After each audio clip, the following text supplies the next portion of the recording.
Et c'est l'inquiétude en Guadeloupe face au Covid-19. Un dirigeant d'une agence fiduciaire en Guadeloupe nous en parle ce matin. Fabien Chagas dos Santos est avec nous. Bonjour.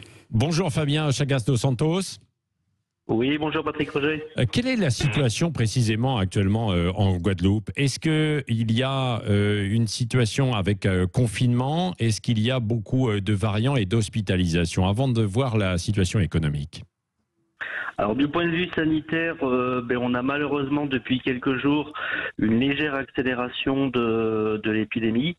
C'est vrai dans un contexte où le CHU ici est beaucoup moins dimensionné que les hôpitaux sur l'Hexagone en termes de nombre de lits de réanimation.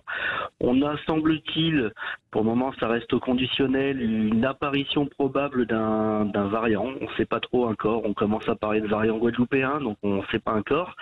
Mais malheureusement, effectivement, la situation se renforce. Depuis quelques jours, les enfants à partir de 6 ans doivent porter le masque à l'école. Les grands centres commerciaux de la zone d'Estrelan et Milénis doivent fermer au niveau de la galerie marchande sur les commerces non essentiels. Et malheureusement, le préfet doit intervenir avec la directrice de l'ARS aujourd'hui pour de nouvelles mesures et on craint en effet un couvre-feu le soir. Oui. Donc, nous espérons ne pas en arriver là. Oui, couvre-feu parce que la situation est un petit peu plus tendue, comme vous l'avez dit, dans les hôpitaux. Et pour le coup, il y a un ralentissement également de la vie économique. Tout à fait, oui. Malheureusement, c'est vrai que économiquement, comme on dit souvent, quand le BTP va, tout va. Donc la commande à ce niveau-là, malheureusement, s'est beaucoup resserrée depuis un an. Le tourisme qui avait eu un léger retour avec 40 000 touristes en Guadeloupe à Noël, en l'occurrence, là maintenant, il y a quasiment plus de touristes parce qu'il y a le retour des motifs impérieux. Et c'est vrai que le tourisme et le BTP, qui sont vraiment les cœurs de métier en Guadeloupe, malheureusement, sont très très très sinistrés actuellement.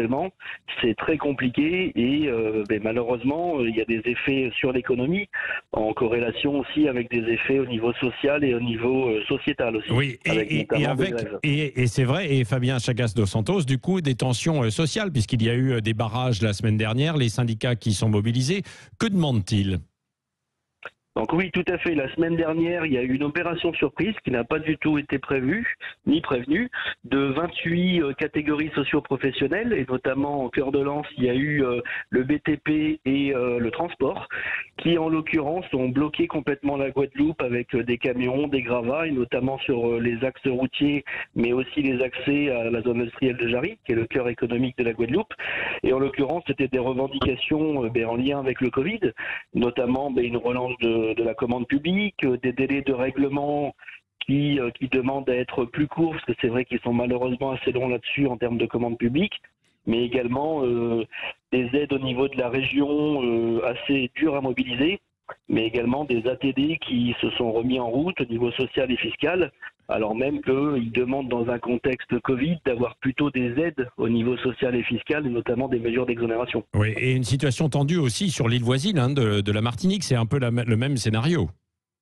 Tout à fait. La Martinique, a priori, j'ai appris ce matin qu'il y a une réunion syndicale qui a lieu avec, pareil, plusieurs fédérations et il est malheureusement envisagé le même type de dispositif. Donc on espère que ça va plutôt aller sur de la concertation avant d'arriver au blocage, mais c'est envisagé en effet. Oui, il peut y avoir un embrasement social, c'est ce que vous redoutez en Guadeloupe s'il y avait ce troisième confinement et pas suffisamment d'aide débloquée. Tout à fait, parce que la problématique en dehors de l'aspect, on va dire, côté entreprise, c'est que aussi côté particulier, les gens au niveau de la population ont beaucoup de mal. Au niveau des étudiants, c'est dramatique depuis un an comme en métropole. Beaucoup de familles au niveau des seuils de pauvreté ont vu la situation économique malheureusement dégrader tout ça.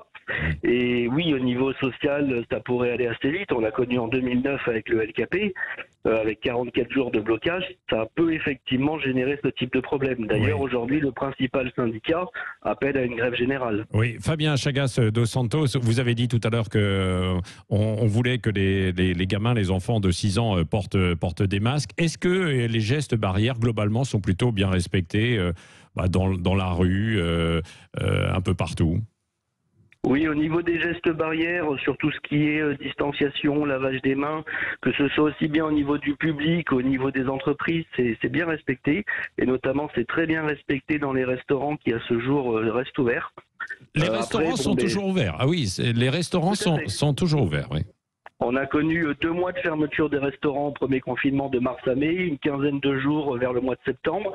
Et depuis, il y a des protocoles de nombre de personnes à table, de nombre de mètres carrés par client, etc. Mais effectivement, là, ce qu'on constate depuis maintenant une semaine, avec une mise en place qui a duré sur la semaine, donc c'est vraiment opérationnel depuis hier, on oblige malheureusement les enfants à partir de 6 ans à porter des masques toute la journée, que ce soit en classe, dans la cour ou à la cantine, ce qui est quand même dramatique, qu'en l'occurrence, on sait ce que ça peut générer au niveau pédopsychologique, quoi. Oui. Merci beaucoup, Fabien Chagas dos Santos. Avec plaisir.